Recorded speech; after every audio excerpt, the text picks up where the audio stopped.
Freixo de espada à cinta, traz os montes.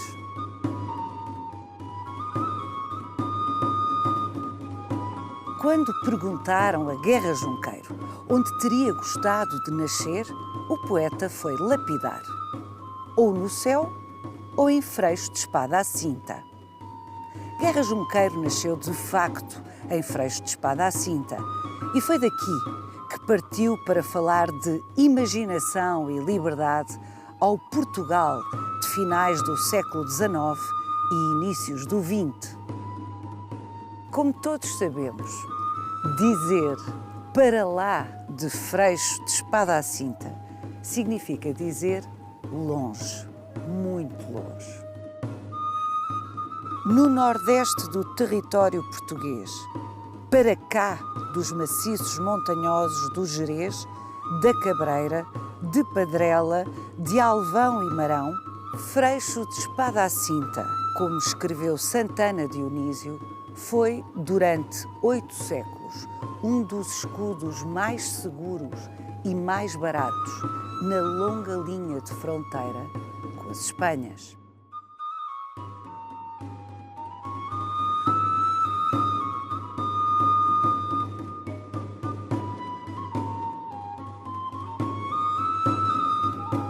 E, contudo, Freixo de espada à cinta apresenta esta surpreendente igreja, claramente desproporcionada se comparada com a escala da vila. Por que razão, no século XVI, se quis que assim fosse? Vai querer saber mais? Venha connosco nesta visita guiada.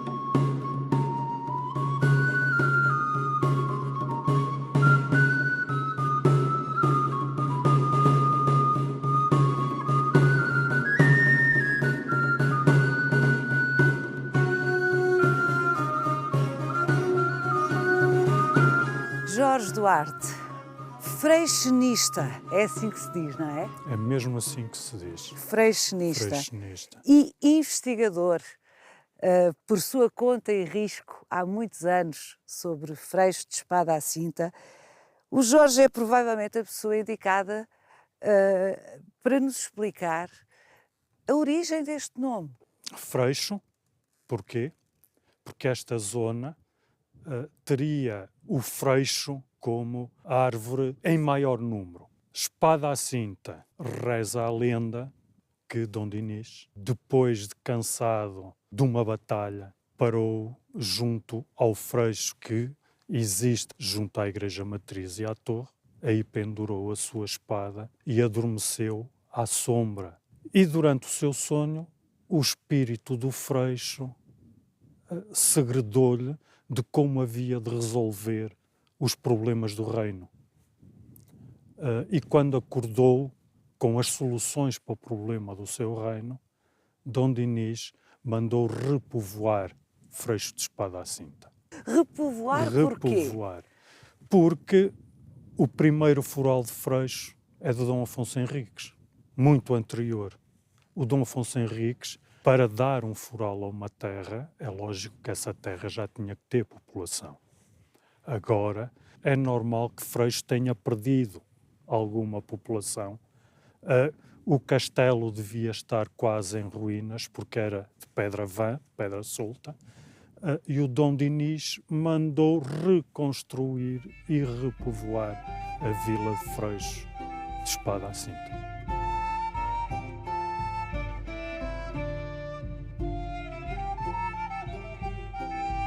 Por trás do Jorge vê-se um pouco do Rio Douro aqui.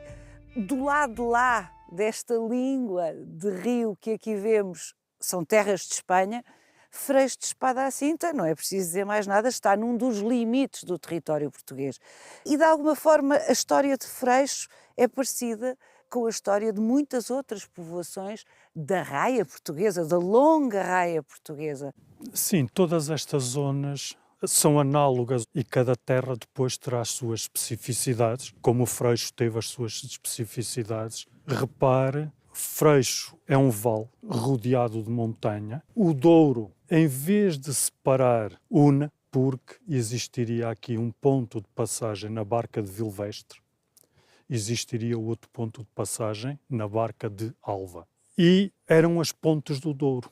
Atravessava-se de um lado para o outro. Apesar de andarmos sempre em pelejas, em guerras com os nossos vizinhos, de vez em quando havia alturas da calmia e durante esses períodos de paz era feito o comércio e intercâmbio de gente daqui para a Espanha, de Espanha para cá. Existiam estas duas barcas que faziam as ligações entre as margens. Em todo o caso, na perspectiva do reino português, era da maior importância garantir a defesa desta linha fronteiriça, não é? Sim, Paula, claro. Repare, quando Dom Afonso Henriques dá a carta de foral a Freixo, acima de tudo, quer segurar esta zona. E por isso autoriza que os habitantes de Freixo, e isto é literal, como estais na fronteira, é permitido usar-vos armas. Portanto, em Freixo de Espada à Cinta, qualquer cidadão de Freixo usava a espada, um punhal, um escudo, precisamente porque eram não só trabalhadores do campo, mas eram soldados ao mesmo tempo. E tinham de ter estas duas componentes. E isso vai moldar a vida e vai moldar a personalidade dos freixenistas da altura. Guerra Junqueiro orgulhava-se de ser freixenista e tinha um temperamento que ficou célebre, inspirado, evidentemente, era um grande poeta, mas também colérico, muitas vezes, desassombrado, corajoso, não teve qualquer pudor em abraçar causas e contra-causas minoritárias. Acha que, de alguma forma, Guerra Junqueiro honra esse caráter que esta circunstância geográfica e histórica esculpiu nas gentes de Freixo? Absolutamente. Guerra Junqueiro reflete aquilo que é ser freixenista. Um homem que adora a liberdade, um homem que defende denudadamente a sua liberdade, um homem que saiu de Freixo, que foi para a cidade, emigrou como vão emigrar todos os outros. Freixenistas que ao longo dos séculos, não é? Exatamente. Regressou ao seu torrão natal e fez o que qualquer freixenista durante a sua vida faz. Planta a sua propriedade e explora a sua propriedade, envelhece na sua propriedade. Portanto, o Guerra Junqueiro, como bom filho de Freixo, reflete todas as capacidades que qualquer freixenista tem. Viver num território periférico dos centros de decisão arrasta sempre aspectos muito negativos. Os problemas da interioridade são muito conhecidos e hoje, felizmente, muito debatidos, ainda que muitos deles por resolver, mas estão em cima da mesa como um problema a enfrentar, mas também arrasta algumas vantagens. E a liberdade, precisamente, é aquela que me ocorre em primeiro lugar. Estão longe do centro de decisão, têm mais margem de manobra. Por estarmos longe de todos os centros de decisão e por ser necessário defender toda esta terra, foi preciso dar garantias às pessoas que vinham viver para Freixo. Além do que eu já disse, poderiam andar armados. Os julgamentos, em caso de crime descrito no foral, não era julgado por nenhum tribunal, era julgado pelos moradores de Freixo. Por exemplo, para ajudar a que este povoamento e esta defesa da linha de fronteira fosse feito, é feito por toda a raia os chamados coutos domisiados. E Homisiados. Homisiados. Com H. É. E Freixo é um dos exemplos desses coutos. Foi couto também. O que era o couto domisiados? Era locais para onde os condenados vinham cumprir a sua pena. Era um exílio em alternativa a uma pena de prisão. Por exemplo, alguém que roubasse, em vez de ser condenado a 3 anos de prisão, era condenado a 3 anos de homício na terra X ou na terra Y ou na terra Z. Dentro destes coutos domisiados havia especificidades. Por exemplo, para Freixo de Espada à Cinta não podiam vir incendiários, porque Freixo era uma zona florestal e de maneira que não podia vir para cá nenhum incendiário.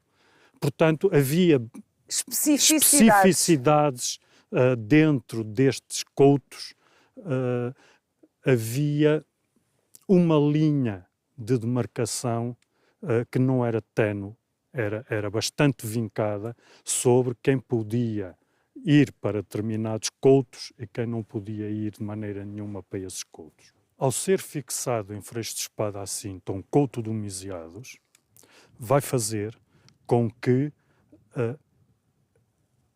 esta população que vem para cá se fixe. Porque, além de não terem prisão efetiva, mediante o crime que cometessem, imagino que não era um crime hediondo, que era um crime leve, podiam-se ausentar 3 meses para ir para a terra de origem. E, portanto, faz com que o número de povoadores, o número de moradores, o número de combatentes e o número de lavradores aumente.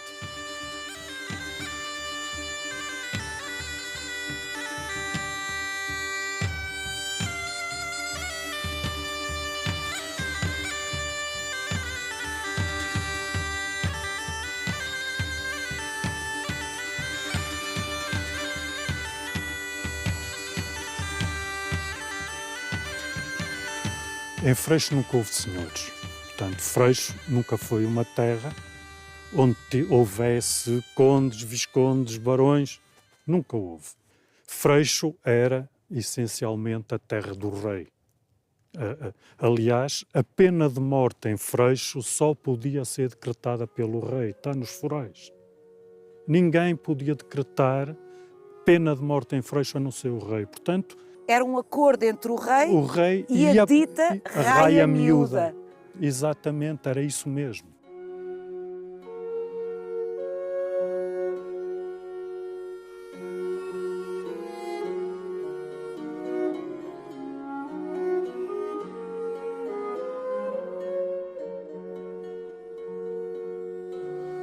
Em 1492, os judeus de Castela, de Leão, de Aragão, que estavam a viver do lado de lá, do Douro, por perseguição, atravessaram a fronteira para o lado de cá. E fixaram-se em toda esta região. Dizem os historiadores que se dedicam a essa parte da história que do que é hoje Espanha para Portugal, em toda a zona de raia, atravessaram cerca de 100 mil judeus. E Portugal tinha 1 milhão de habitantes. Portanto, foi muita gente que atravessou para o lado de cá, que se espalharam ao longo de toda esta raia,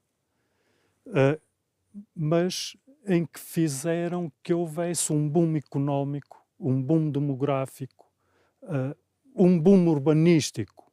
E Freixo sofreu favoravelmente todos esses desenvolvimentos. É efetivamente em finais do século XV e inícios do século XVI que Freixo se transforma numa vila próspera. Abrem-se novas ruas, constroem-se novas casas, fazem-se novos negócios, ensinam-se novos saberes e o mais rico deles é o da seda. Seda. seda. E Freixo tem uma subida imensa na sua qualidade de vida. Até finais do século XV não há tecedeiras em Freixo de Espada à Cinta. E os censos o que nos indicam é que a partir do século XVI existem tecedeiras em Freixo de Espada à Cinta, cerzideiras em Freixo de Espada à Cinta, e no século XVIII existem-nos fábricas de seda em Freixo de Espada à Cinta. O que medeia da vinda dos judeus para Freixo de Espada à Cinta e a partida de algumas famílias judias de Freixo de Espada à Cinta, que a construção civil incorpora aquilo que se está a desenvolver como arte do poder central, o manuelino. E daí termos casas com portadas e com janelas manuelinas. Vamos até Freixo de Espada à Cinta, que está aqui a chamar por nós, já há um pedaço. Vamos, é a minha convidada. Muito obrigada, vou segui-lo.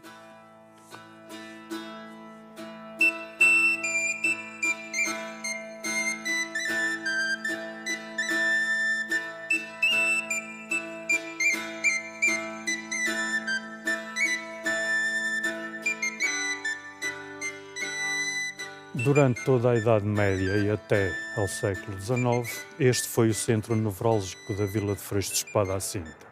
Tínhamos aqui o castelo, sobra-nos esta torre, poder militar, temos esta igreja, poder religioso, a Câmara Municipal era precisamente aqui atrás, poder civil, Igreja da Santa Casa da Misericórdia, o poder das confrarias e a alfândega de Porto Seco, poder financeiro. Portanto, todo o poder que geria esta terra estava concentrado neste pequenino espaço que aqui temos.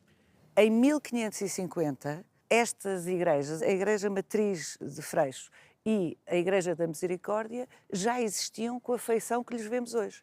Mas, se viesse aqui 100 anos antes, esta igreja existiria muito mais pequenina, mandada edificar por Dom Dinis, e a Igreja da Misericórdia não existia. Ainda não tinha sequer começado a ser construída. Não tinha. Ou seja, é na primeira metade do século XVI que este centro nevrálgico da vila de Freixo de Espada à Cinta assume a feição que lhe vemos hoje, com as devidas diferenças de construções que, entretanto, apareceram. Com certeza. O que é que acontece aqui? Este edifício, que hoje é a Biblioteca Municipal, que era a Câmara Municipal, era ladeado pelos dois símbolos do Conselho. Quando Dom João IV assume o reino de Portugal e, como Duque de Bragança, a protetora da Casa de Bragança passa a ser a protetora do reino de Portugal. Nossa Senhora da Conceição. Nossa Senhora da Conceição. Todos os concelhos do país tiveram a sua Pedra da Conceição. Por todas as informações que eu tenho, esta é a única que se mantém completa.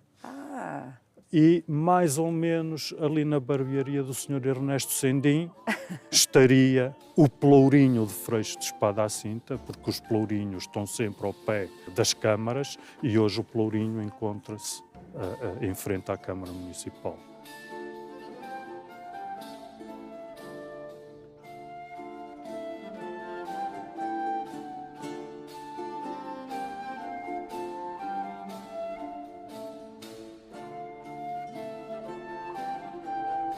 Jorge, vamos observar mais de perto este portal maravilhoso, um exemplar excelente do chamado Manuelino.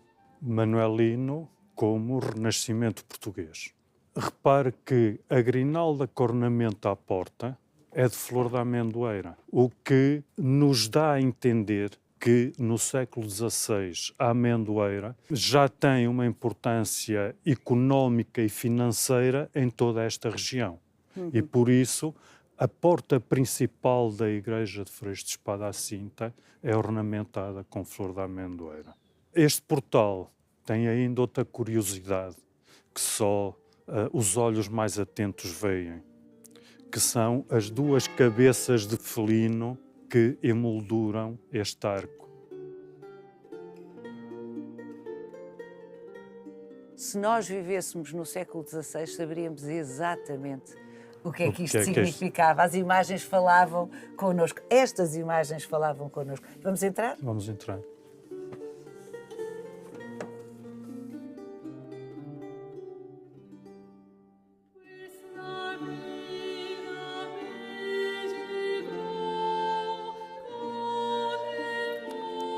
Como podemos ver, esta igreja é claramente uma encomenda régia na sua dimensão e na sua monumentalidade. Sim, e acresce que é uma das raras igrejas em Portugal, igrejas manuelinas, com as 3 naves à mesma altura. É uma arquitetura não só característica daquilo que se convencionou chamar manuelino, como muito bem preservada. A abóbada sob o altar-mor ainda conserva as pinturas, que são maravilhosas.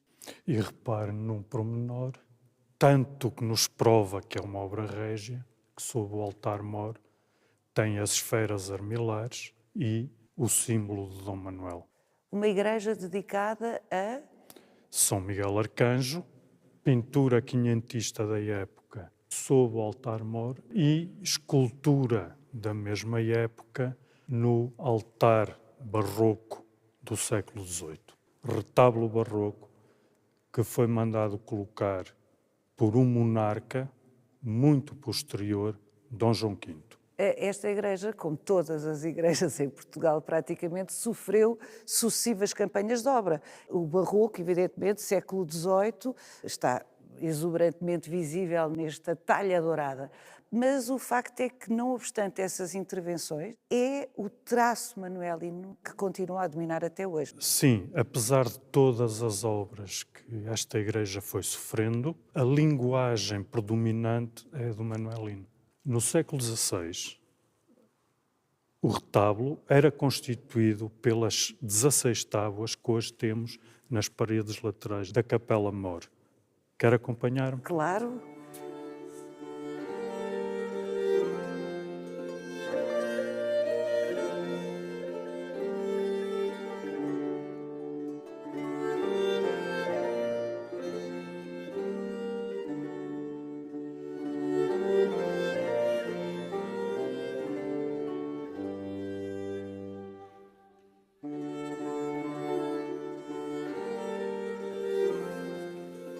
Cenas da Paixão de Cristo, cenas da vida de Maria, que pinturas lindas. Durante décadas, acreditou-se que estas pinturas teriam sido feitas pelo próprio Grão Vasco. Hoje sabemos que não. Foram feitas na sua oficina, sob a sua direção, mas não pertencem à mão de Grão Vasco. Nada que lhes retire brilho.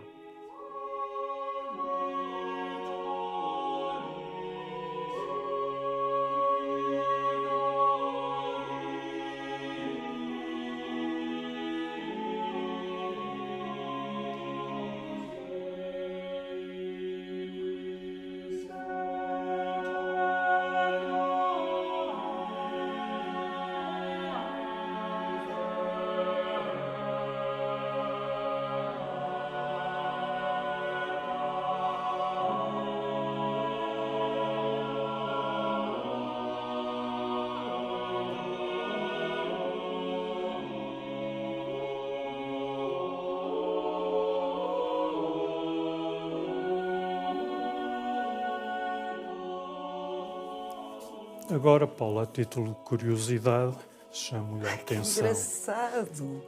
É um evangelista. São Mateus, Com óculos. com óculos. São Mateus, no Império Romano, era o recebedor de impostos. Como tal, o escultor que faz esta obra, repare que além do par de óculos que lhe põe, tem um papel género talão de compras, na sua mão uma caneta e o Ângelo com o tinteiro. Ai, que que engraçado. Mas isto não é uma figura portuguesa. Não, com certeza, todas estas figuras vieram da Flandres. No século XVI, estariam no altar-mor. No século XVIII, quando se pôs a talha na igreja de Freixo, foram repintados e somados a esta maravilha desta talha.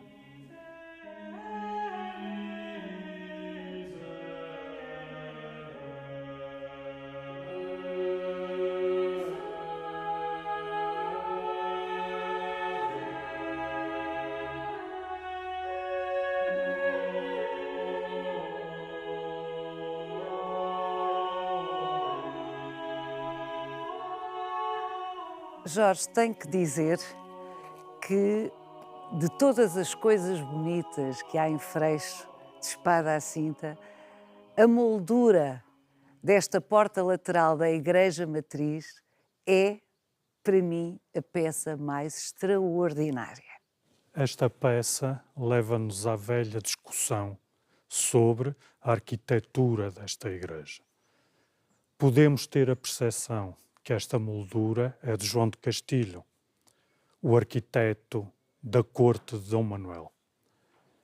E daí podemos inferir também que a construção desta igreja saiu de desenho de João de Castilho. Mas não temos nenhum documento que nos prove. Não existe documento que nos diga que foi João de Castilho o arquiteto desta igreja. Também poderia ter sido Boitac ou outro arquiteto de obras públicas, mas para fazer esta maravilha, só um grande desenhador, um grande arquiteto e provavelmente João de Castilho, que esteve a viver 2 anos aqui em Freixo e que tinha contactos. E que casou em Freixo, não é? Que é uma coisa extraordinária. Se quiser e se tiver inspiração para isso, podemos pôr aqui um bocadinho de Romeu e Julieta em Freixo de Espada à Cinta. João de Castilho veio-se apaixonar pela filha de um refugiado político em Freixo de Espada à Cinta, viveu aqui 2 anos e poderia ter feito uma das suas obras aqui. Mas como não há documentação, não o podemos afirmar com toda a certeza. A história da arte, através da comparação de estilos, faz aferições de autoria, mas o máximo que podemos dizer é atribuível a João de Castilho. Completamente de acordo.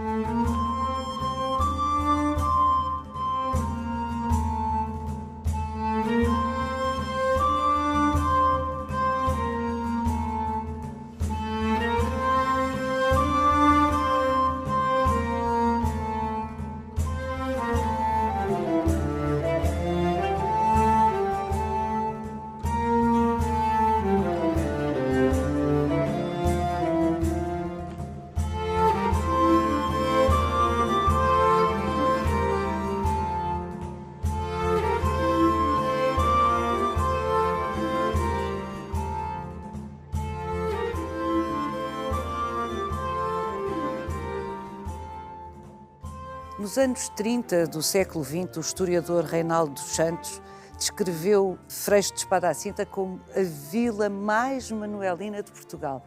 Mas hoje, confesso, Jorge, que me vejo um bocado aflita, e presumo que toda a gente, para encontrar em Freixo aspectos manuelinos que não sejam na sua igreja matriz. É lógico que sim, mas isso tem 2 explicações. Primeira explicação, não houve um núcleo de excelência de manuelino onde se situavam todas as casas com janelas e com portadas com apontamentos manuelinos. O manuelino está espalhado por toda a vila, temos que andar e calcorrear toda a vila para vermos esse manuelino e esses apontamentos manuelinos. Por outro lado, com o crescimento da vila, com a modernização dos edifícios da vila e com a população muito pouco sensibilizada para as questões do património, é claro que houve muitos apontamentos do manuelino que, entretanto, nos desapareceram. Mas também lhe posso dizer que houve alguns apontamentos do Manuelino que apareceram de novo. Como? Imagine, tem esta porta redonda. No século XVIII ou no século XIX fizeram obras nesta casa e, em vez de estar redonda, fizeram-na retangular. Puseram aqui uma toça de lado a lado e taparam esta parte para cima. O que é que acontece? Nas novas obras, quando picaram, isto caiu tudo. Obras também revelaram aspectos que, entretanto, tinham sido escondidos. Mas, em todo o caso, é pena, Jorge. Eu não posso deixar de dizer isto. É pena que uma vila que foi classificada por um dos mais atentos historiadores do século XX como a mais manuelina de Portugal, não tenha cuidado desse património tão precioso que poderia ser hoje, por exemplo, um atrativo ainda maior para se vir a Freixo de Espada à Cinta. Pois, Paulo, eu entendo perfeitamente essa sua questão, mas não nos podemos esquecer da história recente desta região. Para fugir à pobreza e às condições de vida, logicamente tiveram que ir procurar novas maneiras de viver. Emigraram, foram aquela massa grande de imigrantes que foi embora durante os anos 50, 60, 70, 80, para a França, para a Alemanha, para a Suíça, para o Luxemburgo, para o Canadá. E quando regressam à sua terra, ao seu torrão de origem, logicamente que querem fazer uma casa à sua medida, ao seu sonho. Ninguém vai querer morar em casa de pedra solta. Ninguém vai querer morar numa casa onde passou uma vida de miséria. Casas insalubres, onde entra o frio, onde entra a chuva, onde entram todas as más características climatéricas que estas regiões de montanha atrás dos montes têm. E então fazem a casa à medida dos seus sonhos. Essas casas vão abaixo e constroem casas novas ao seu gosto. A agravar a situação, os municípios não tinham técnicos que ajudassem a que a construção fosse diferente. A própria legislação não ajudava depois a nada disto, não protegendo o património como hoje protege, e isto foi um caldo de cultura que na época foi moda. Não só em Freixo de Espada à Cinta, mas no país inteiro. E, portanto, Freixo não é exceção. É verdade. Hoje estão inventariadas, sinalizadas, contabilizadas, as molduras manuelinas, por exemplo, ainda sobreviventes? Esse trabalho está todo feito, está tudo fotografado, está tudo catalogado, está tudo inventariado.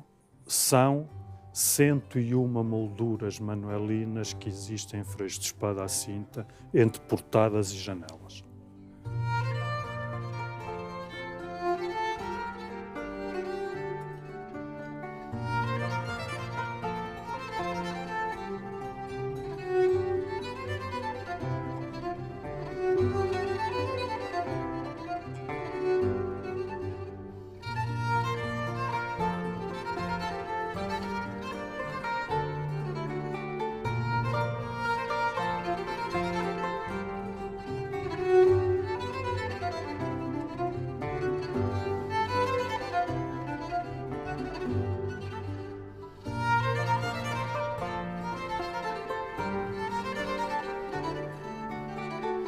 Siga-nos no Instagram, no Facebook e na nossa página onde pode rever este e os outros Visita Guiada.